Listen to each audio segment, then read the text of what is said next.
Petrol डिझेलच्या तुटवड्याने वाहतुकीची कोंडी. नागपूर चंद्रपूर महामार्गावर वाहनाची रीग. चारही राज्याच्या निवडणुका घोषित झाल्या खऱ्या, मात्र डिझेल पेट्रोल गॅस किमतीचा भडका उडण्याच्या धास्तीने व इंधनाच्या अपुऱ्या पुरवठ्यामुळे वाहन चालकांनी पेट्रोल पंपावर रीग लावल्याचे दृश्य आज भद्रावती येथे दिसून आले. आज सकाळपासूनच कोणत्याही पेट्रोल पंपावर इंधन नसल्याने कुचंबणा होत होती.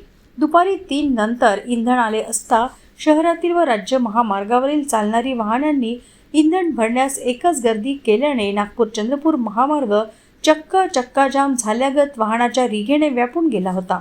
ट्रॅफिक पोलिसांच्या वाहतूक व्यवस्थेचा गलथानपणा या निमित्ताने दिसून आला. वाहतुकीच्या अयोग्य नियोजनामुळे महामार्गावरील वाहनांचा अक्षरशः खोळंबा झाला होता. शेकडो वाहनांच्या रांगा लागल्याने महामार्गावरून प्रवास करणारे व भद्रावती शहरात प्रवेश करणारे कित्येक वाहने अडकून पडले होते. यामुळे शहरातील नागरिक व प्रवासियांना नाहक त्रास होत असल्याचे दिसून आले. महामार्गावरील वाहतूक कोंडी बघता कायमस्वरूपी उपाययोजना अत्यंत निकडेची असल्याची प्रतिक्रिया भद्रावतीकर व्यक्त करू लागले आहेत.